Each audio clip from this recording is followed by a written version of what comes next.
Shalom and welcome back to Talking Torah. I'm Rabbi Ravid Tilles and I am very, very pleased to welcome this week John Goldenberg, who is a member of the congregation, one of our active members of the congregation here nearly every Saturday that you're not off doing your work that takes you out of Merrick very often.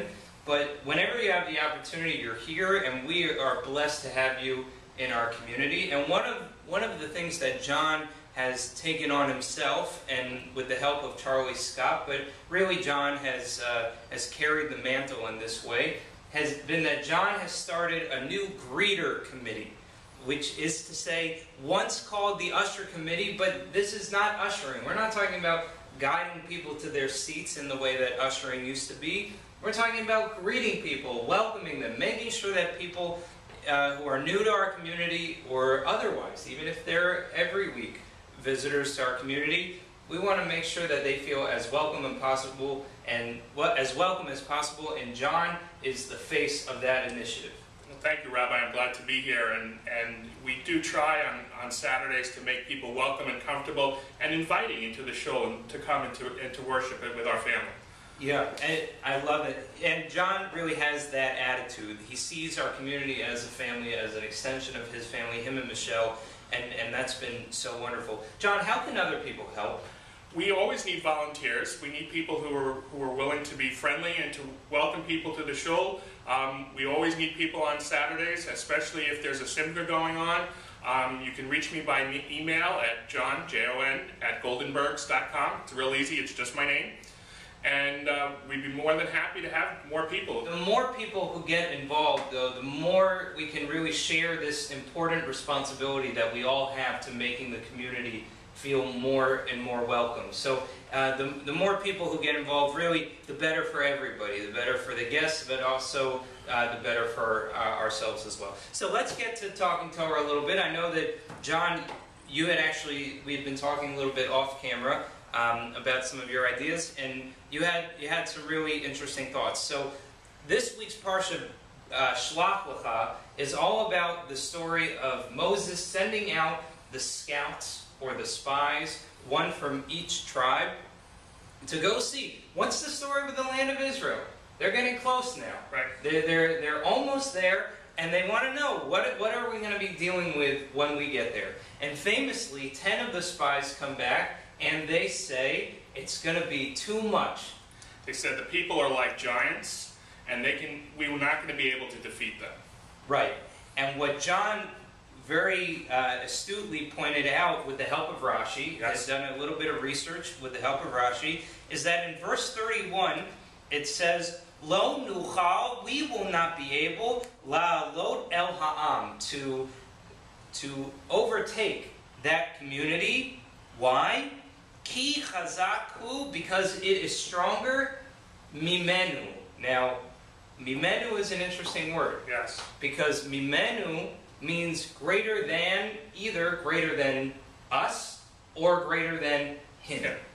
Right? And linguistically, grammatically, if you look at the word mimenu, you can't know the difference. There's no way to know the difference grammatically. You can only tell in context. And in this context, it's ambiguous. It's ambiguous. It's impossible to know. Are the people afraid that the giants that are living in the land of Israel are going to be stronger than the human beings, than the mortal Israelites?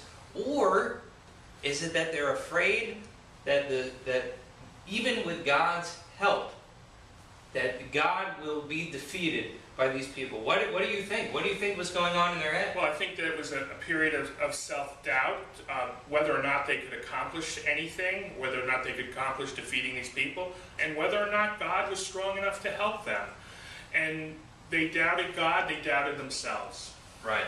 You know, and we talk all the time about how to understand ourselves is to understand God, and vice versa. If we are made B'Tselem Elohim, right, to doubt our own abilities is to doubt God. Correct. Right? Any time that we say, I can't do this, or something is impossible, something that's in front of me, a challenge that's in front of me, cannot be overtaken because of my own insecurities, then it's a double whammy. And this mimenu is a double whammy. Maybe it's not, that's what's amazing about the Torah.